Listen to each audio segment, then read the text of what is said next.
Hello नमस्कार दोस्तों, मैं हरेंद्र कुमार आप सभी का इंजीनियर हरेंद्र क्लासेस में स्वागत करता हूं।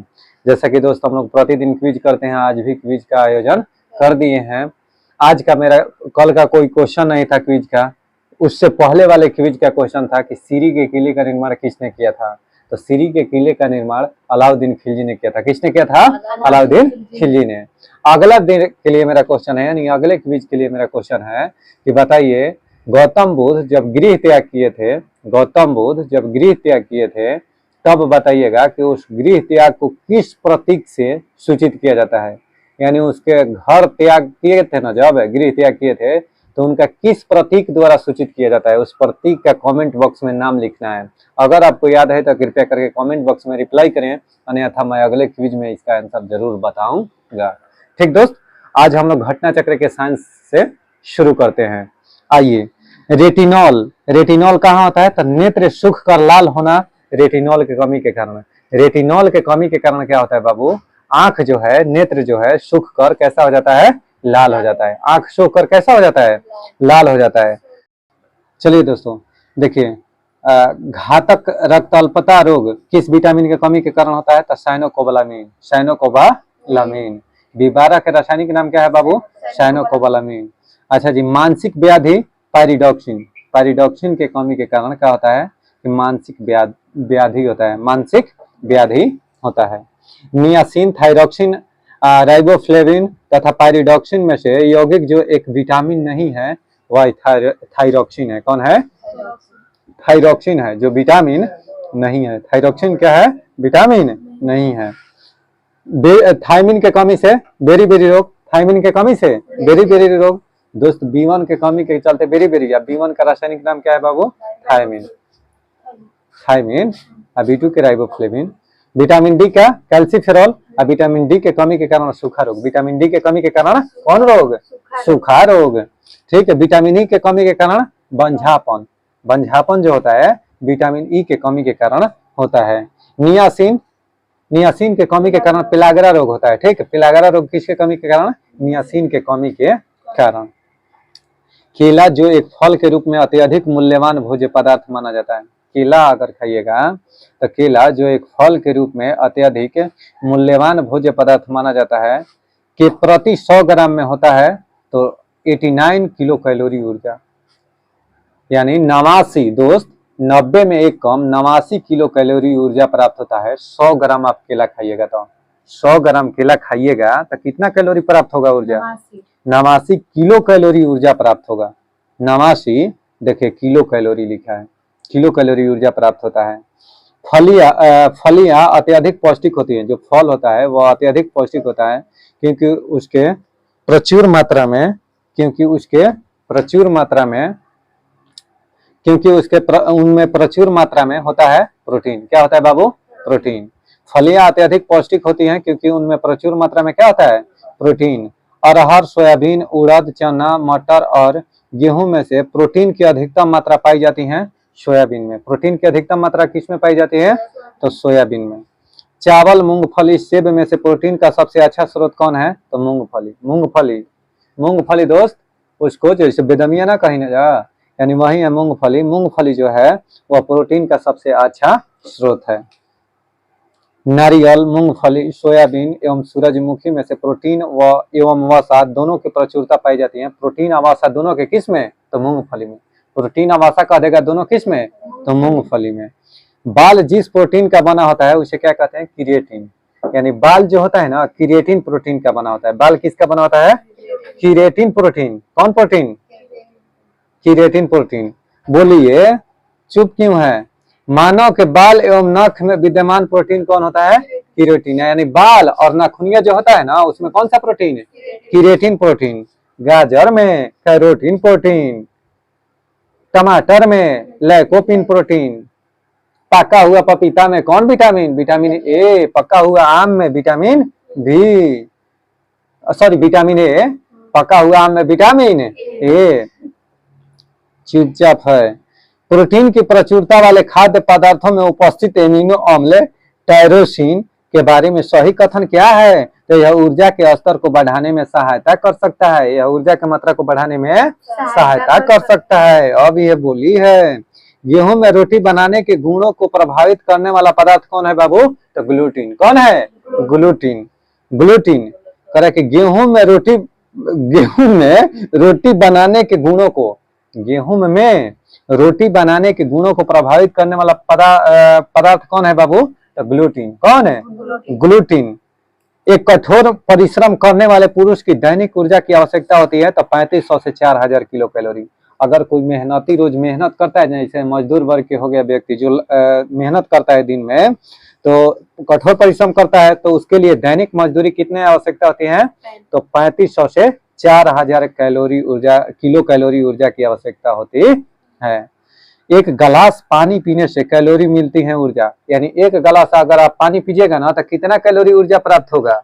तो 0 किलो कैलोरी, यानी 0 कैलोरी। कितना? 0 कैलोरी, यानी कुछ नहीं मिलेगा, कुछ नहीं मिलेगा। वही में डाल के ग्लूकोज पीजिएगा तो बहुत एनर्जी मिलेगा। समझ में आ रहा है ना? इसीलिए सादा पानी नहीं पिया जाता है। सादा पानी पीजिएगा तो कुछ नहीं, अतन सब मिश्री या गुड़ मलाई लगा लीजिएगा ना तो ज्यादा पानी खींचेगा। बात समझ रही है ना?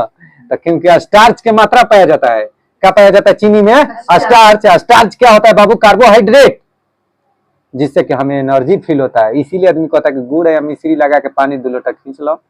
ठीक है, मुंह धो के आइए। स्टार्च, ग्लूकोज, कार्बोहाइड्रेट एवं सेल्यूलोज में से भोजन का एक प्रमुख अंग कौन सा है बाबू? तो कार्बोहाइड्रेट। कौन है? कार्बोहाइड्रेट। आइए दोस्त, ठीक है, आइए तो स्टार्च, ग्लूकोज, कार्बोहाइड्रेट एवं सेल्यूलोज में से भोजन का एक प्रमुख अंग कौन सा है बाबू? कार्बोहाइड्रेट। लंबे समय की कसरत का मुख्य ईंधन होता है कार्बोहाइड्रेट, यानी लंबा समय तक आप व्यायाम कीजिएगा, कसरत कीजिएगा लंबा समय तक, तो उसका मुख्य स्रोत क्या है बाबू? तो कार्बोहाइड्रेट। क्या है? कार्बोहाइड्रेट। ठीक। 10 दिनों से अधिक दिन तक उपवास करने पर लीवर पर प्रभाव पड़ता है। उपवास रहने पर लीवर पर प्रभाव पड़ता है। लीवर में ग्लूकोज स्तर कम हो जाता है। लीवर में ग्लूकोज स्तर कम हो जाता है, इसलिए उपवास नहीं रहना चाहिए। रूस के खाना खा लेना चाहिए। कतनो लड़ाई करो, रूसो फूलो, लेकिन खाना खा लेना चाहिए, उपवास नहीं रहना चाहिए। 10 दिनों से अधिक दिन तक उपवास रहने पर लीवर पर प्रभाव पड़ता है, यानी लीवर में ग्लूकोज का स्तर क्या हो जाता है? कम हो जाता है। हमारे शरीर में अम्लीयता एवं क्षारकत्व के बीच जो तत्व संतुलन बनाए रखता है वह है फास्फोरस, यानी फास्फोरस जो है अम्लीयता और क्षारीयता के बीच संतुलन बनाए रखता है। कौन सा बाबू? तो फास्फोरस, याद रखना। ग्लाइकोजन, अमीनो अम्ल, वसा और टोकोफेरॉल में से वह यौगिक जो मानव शरीर से संग्रहित नहीं होता है वह एमिनो अम्ल है। एमिनो अम्ल जो है ना बाबू, वह मानव शरीर में संग्रहित नहीं होता है, मानव शरीर में संग्रहित नहीं होता है, यानी एमिनो अम्ल का स्टोरेज हमारे शरीर में नहीं होता है। अच्छा जी, जामुन, करौंदा, लोकाट, अमरूद में से लौह प्रचुर मात्रा में पाया जाता है। किस में? तो करौंदा में। करौंदा में लोहे की मात्रा अधिकतम मात्रा पाई जाती है। लोहे की अधिकतर मात्रा किस में पाई जाती है? करौंदा में। पालक में भी कौन सा अम्ल पूछ देगा? था ऑक्जेलिक अम्ल, ऑक्जेलिक एसिड। कौन सा? पालक में ऑक्जेलिक एसिड। सबसे अधिक पूछ देगा कि उसमें क्या पाया जाता है? तो आयरन, सबसे अधिक आयरन। आयरन का प्रमुख स्रोत कौन है? पालक। कोई दिक्कत है? लोहा। और हम बताते हैं, अब पालक और पूछ देगा दोस्त, तत्व में पूछ देगा तो सोडियम का स्रोत है। किसका? सोडियम। सोडियम सबसे अधिक किसमें? पालक में। यही ALP पिछला बार ALP CBT 2 में पूछा था कि पालक जो है, पालक में कौन सा पाया जाता है सबसे अधिक? तो सोडियम। आयरन नहीं दिया था, ऑप्शन से आयरन हटा दिया था दोस्त, तो सबसे अधिक सोडियम। देखिए, कह कि निम्नलिखित खनिजों पर विचार कीजिए। कैल्शियम, लौह और सोडियम खनिजों में से मानव शरीर के पेशियों के संकुचन के लिए आवश्यक होती हैं। तो 1, 2, 3 यानी सभी संकुचन के लिए आवश्यक होता है। कौन कौन? तो कैल्शियम, दूसरा लौह और तीसरा सोडियम, यानी कैल्शियम, लौह और सोडियम तीनों आवश्यक होता है। पालक के पत्तों में विटामिन, आयरन, वसा एवं कार्बोहाइड्रेट में से सबसे अधिक मात्रा होती है तो आयरन की। सबसे अधिक मात्रा किसकी होती है? आयरन की। यानी पालक के पत्तों में विटामिन, आयरन, वसा एवं कार्बोहाइड्रेट में से सबसे अधिक मात्रा किसकी होती है गुरु? तो आयरन की। किसकी? आयरन की। गाजर, मटर, चावल एवं पालक में से लौह का प्रमुख स्रोत कौन है? तो गाजर, सॉरी पालक। कौन है? पालक। यानी लोहे का प्रमुख स्रोत कौन है बाबू? पालक। सेम, अंडों, हरी सब्जियों एवं दूध में से लौह का अंश सबसे अधिक पाया जाता है किसमें? तो हरी सब्जियों में। हरी सब्जियों में लोहे की सबसे अधिक मात्रा पाई जाती है। बरसाती चावल के दाने पकाने पर लंबे हो जाते हैं क्योंकि उसमें बहुल्य है तो एमाइलोज। एमाइलोज की अधिकता के कारण, किसकी अधिकता के कारण?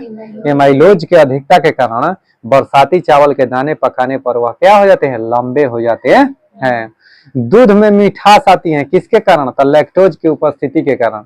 लैक्टोज की उपस्थिति के कारण दूध का मीठापन आ जाता है, यानी दूध में स्वाद, दूध का स्वाद कैसा हो जाता है? मीठा हो जाता है लैक्टोज के उपस्थिति के कारण। वही जिसमें लैक्टोज के दूधवा की मात्रा कम रहेगा ना सर, यानी जिसमें दूध की मात्रा कम और पानी के अधिक, तो समझिए कि लैक्टोज की मात्रा घट जाएगा कि नहीं। और उसी को कहते हैं पंछुछुर। कौन छुछुर? पंछुछुर कहते हैं। यानी दूधवा कैसा लग रहा है? तो पंछुछुर नहीं आदमी बोलता है, यानी मिठास घट जाता है, मिठास घट जाता है। देखिए, हाँ, दूध में विद्यमान सैकराइड है, दूध में विद्यमान सैकराइड है कौन सा? लैक्टोज। कौन सा बाबू? लैक्टोज। यानी दूध में विद्यमान सैकराइड को क्या कहते हैं? लैक्टोज कहते हैं। दूध खराब होता है लैक्टोबैसिलस बैक्टीरिया के कारण। दूध खराब होता है किसके कारण? लैक्टोबैसिलस बैक्टीरिया के कारण। दूध का दही में परिवर्तन होता है बैक्टीरिया द्वारा। यानी दूध का दही में परिवर्तन किसके कारण होता है? तो बैक्टीरिया द्वारा। ठीक, बताइए, गाय के दूध में हल्के पीले रंग का कारण क्या है? गाय का दूध हल्का पीला रंग के होता है, क्यों? क्योंकि उसमें क्या होता है कि कैरोटीन की उपस्थिति होती है। कैरोटीन की उपस्थिति होती है। गाय के दूध में किसकी उपस्थिति होती है? कैरोटीन की उपस्थिति होती है, इसलिए उसका हल्का पीला रंग होता है। पत्ता का पीला रंग, जो पतई होता है ना दोस्त, यानी पेड़ के पत्तों का पीला रंग कैरोटीन के कारण ही होता है। गाय का दूध पीले सफेद रंग होता है, जिसका कारण क्या है? तो कैल्शियम के साथ कैरोटीन की उपलब्धता। यानी गाय के जो दूध है ना, वह पीले सफेद के कह देगा, तो कैल्शियम के साथ कैरोटीन की उपस्थिति के कारण उसका पीले सफेद रंग का हो जाना होता है। गाय का सफेद रंग बोले दोस्त ना, या दूध का सफेद रंग किसके कारण होता है?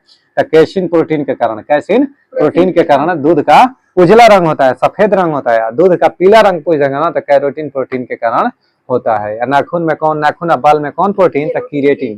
कीरेटिन प्रोटीन। कौन सा प्रोटीन? कीरेटिन प्रोटीन। हम उम्मीद कर रहे हैं कि आप लोग भी याद कर रहे होंगे।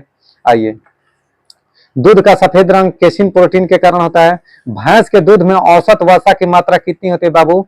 तो 7.2%। कितना? 7.2%, यानी 7.2% किसका? तो भैंस में दूध, भैंस के दूध में औसत वसा की मात्रा होता है। कितना बाबू? 7.2%। गाय के दूध में वसा की मात्रा कम होती है, इसीलिए लड़का लोग का गाय के दूध पिलाया जाता है ताकि माइंड का होके शार्प होके। ठीक है, बचपन में दूध पियो ना गाय के, बकरी के। ठीक है, केसिन दुग्ध, केसिन दुग्ध होता है। बकरी का दूध जो होता है ना, गाय के दूध से भी बहुत बढ़िया होता है, इसलिए बकरी के दूध पियोगी तो और बढ़िया है। बात समझ में आ रहा है ना जी? हमारा बचपन में, हाँ, हम बचपन में दोस्त बकरी के दूध नहीं गाय का दूध पिए हैं। ठीक ना, कोई बात नहीं। केसिन दुग्ध होता है, केसिन दुग्ध होता है। ठीक है, केसिन में क्या होता है? केसिन दुग्ध होता है। आइए, ठीक है दोस्त, दूध का धवल रंग, दूध का धवल रंग किसकी उपस्थिति के कारण होता है? तो केसिन की उपस्थिति के कारण होता है। दूध का अगर धवल रंग पूछेगा ना, दूध का धवल रंग किसकी उपस्थिति के कारण होता है? तो केसिन प्रोटीन के उपस्थिति के कारण होता है। अच्छा, एग्लूटिलिन, कैसिन, मायोसिन एवं हीमोग्लोबिन में से वह प्रोटीन जो दूध में पाई जाती है कौन सी है? तो केसिन। कौन सी है बाबू? Casein protein. ठीक है, अच्छा जी, चुकंदर में कौन सा?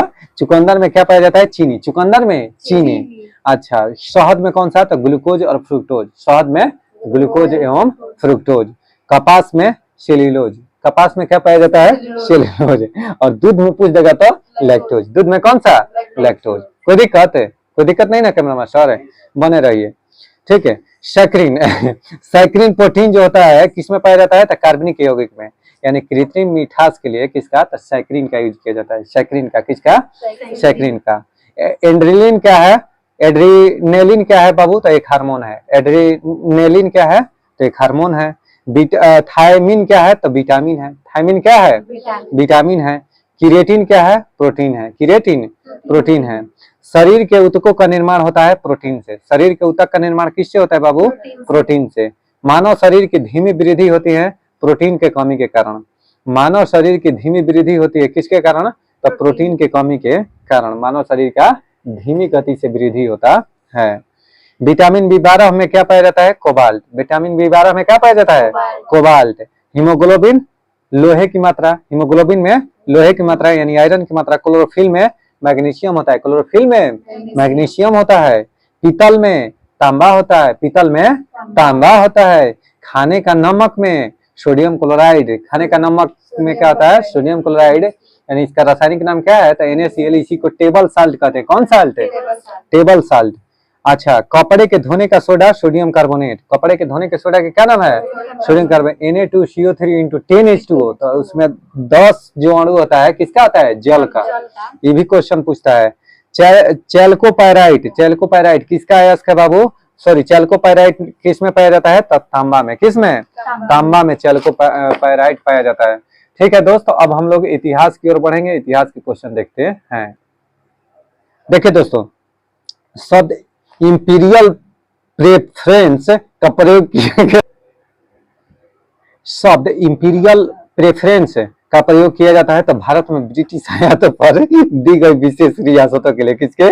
भारत में ब्रिटिश आयातों पर दी गई विशेष रियासतों के लिए। देखिए, ब्रिटिश शासन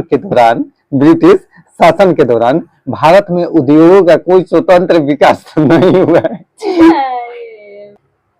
चलिए, अगला सवाल क्या है कि इस मरारी बंदोबस्त लागू किया गया था तो लॉर्ड कॉर्नवालिस के समय में। इस्त मरारी बंदोबस्त लागू किया गया था किसके समय में बाबू? तो लॉर्ड कॉर्नवालिस के समय में। ठीक है, हाँ। अस्थाई बंदोबस्त को ही इस्तमरारी बंदोबस्त, अस्थाई बंदोबस्त को ही इस्तमरारी बंदोबस्त कहा जाता है। जगी हो ना? ठीक है। अस्थाई बंदोबस्त किया गया था तो जमींदारों से। अस्थाई बंदोबस्त किससे किया गया था? जमींदारों से। लॉर्ड कॉर्नवालिस द्वारा अस्थाई बंदोबस्त लागू किया गया था 1793 ईस्वी में। 1793 ईस्वी में लॉर्ड कॉर्नवालिस द्वारा अस्थाई बंदोबस्त लागू किया गया था। कब? 1793 ईस्वी में। चिर अस्थाई बंदोबस्त 1793 ईस्वी के अंतर्गत जमींदारों से अपेक्षा की गई थी कि वे खेतिहारों को पट्टा जारी करेंगे। खेतिहारों को पट्टा जारी करेंगे। उनके जमींदारों ने पट्टा जारी नहीं किया। उनके जमींदारों ने पट्टा जारी नहीं किया। इसका कारण क्या था? इसका कारण था कि जमींदारों के ऊपर कोई सरकारी नियंत्रण नहीं था। जमींदारों के ऊपर कोई सरकारी नियंत्रण नहीं था। कोई डाउट है?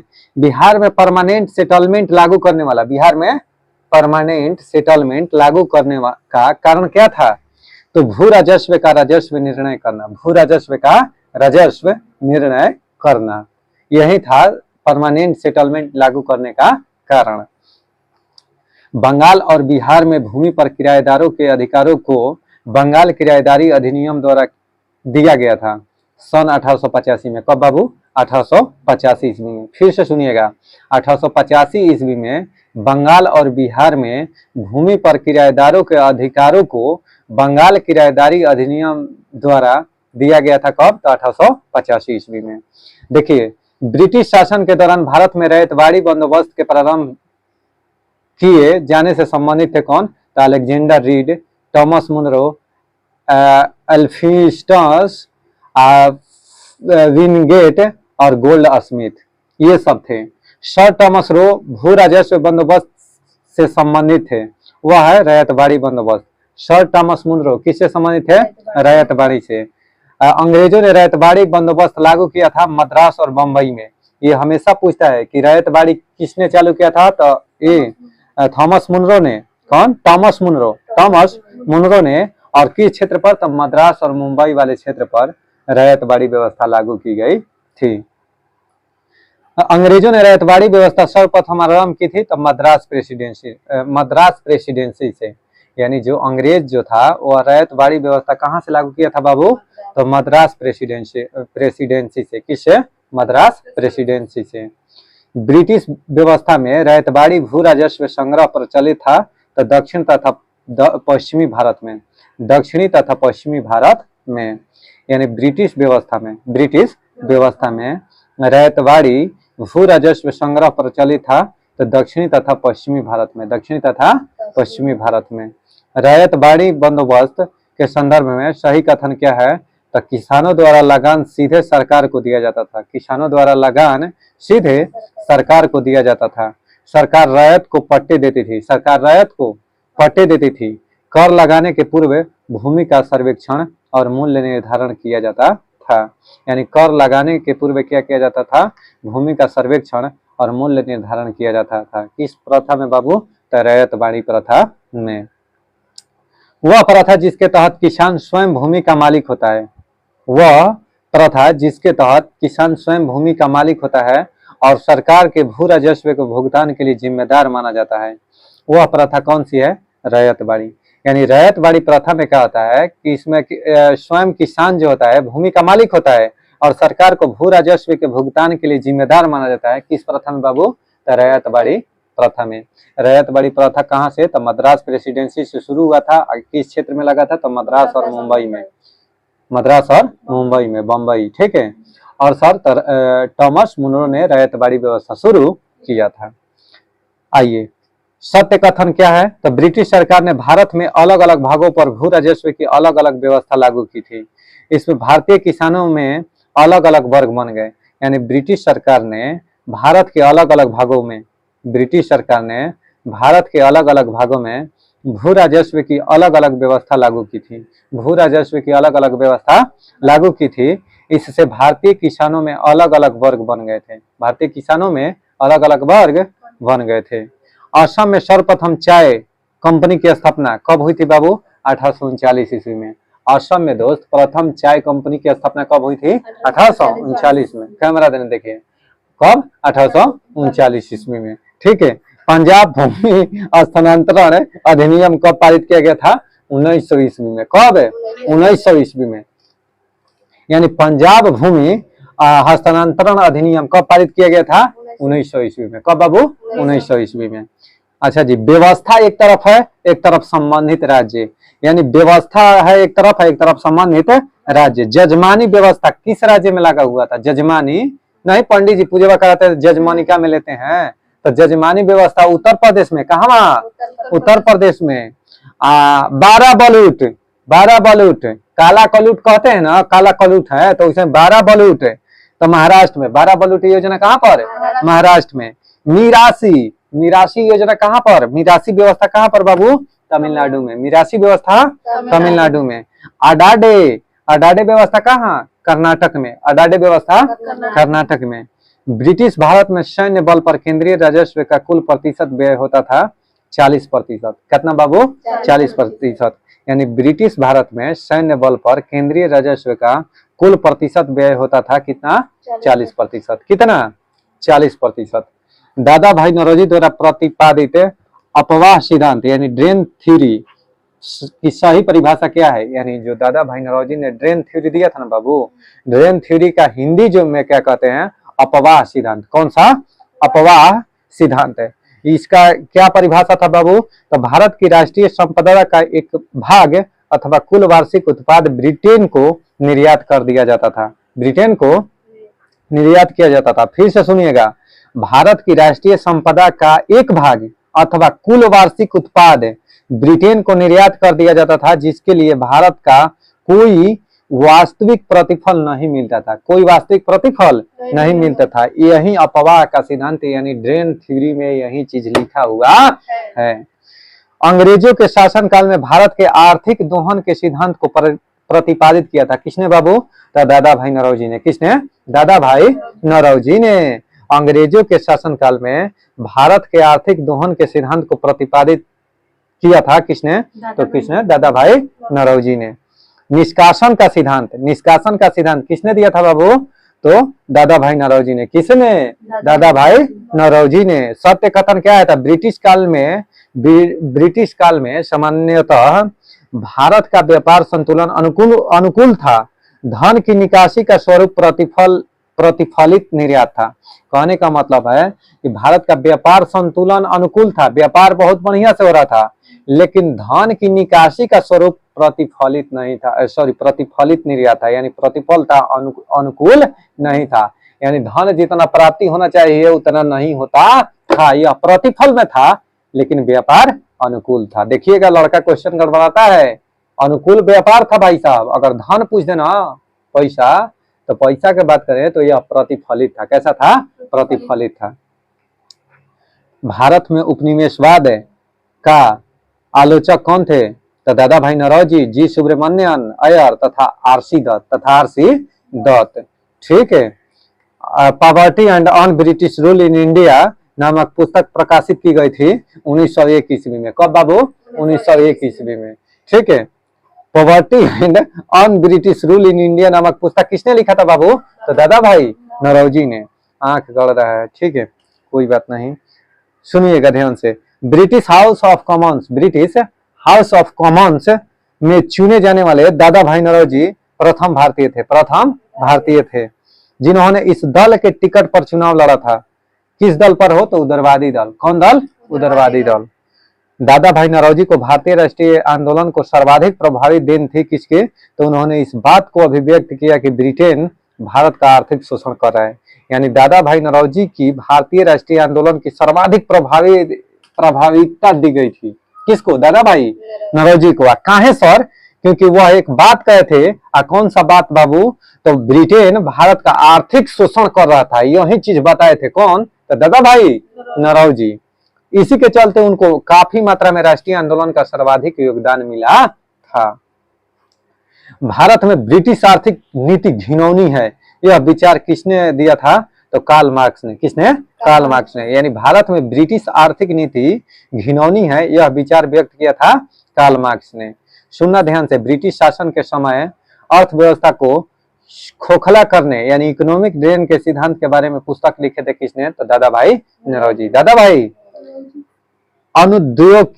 औद्योगिकरण के संबंध में सत्य कथन है, तो यह प्रक्रिया 1813 में प्रारंभ हुई। ईस्ट इंडिया कंपनी के व्यापारिक एकाधिकारों की समाप्ति ने इस प्रक्रिया को तेज कर दिया। यानी 1813 ईस्वी के ईस्ट इंडिया कंपनी के व्यापारिक एकाधिकार की समाप्ति ने इस प्रक्रिया को क्या कर दिया? तेज कर दिया। ठीक है। यानी आधुनिकीकरण, औद्योगिकरण के प्रक्रिया को क्या कर दिया? तेज कर दिया, न कि समाप्त कर दिया। भूख लगा है, हम समझते हैं, कोई बात नहीं। जो ना संघर्ष ना तकलीफ तो क्या कमा जाए जीने में। अच्छे तूफान चल जाते हैं जब आग लगी हो। बहुत बढ़िया। ठीक है। बिना मायके के भाई साहब कॉलमे पर कबार देती हैं। आइए, ईस्ट इंडिया कंपनी के भारतीय एजेंट थे। कौन बाची? तो बेनियान। किसने? बेनियान। ठीक है। कौन? बेनियान। आइए, अब चलिए यहीं पर वीडियो को समाप्त करते हैं दोस्त। हम उम्मीद करते हैं कि यह क्यूज आपको अच्छा लगा होगा। अगर यह क्यूज आपको अच्छा लगे तो कृपया करके दोस्तों के ग्रुप में जरूर शेयर करें, सब्सक्राइब करें और लाइक बटन जरूर दबाएं। समझ रहे हैं ना? तब तक के लिए जय हिंद, जय भारत। बहुत सुंदर।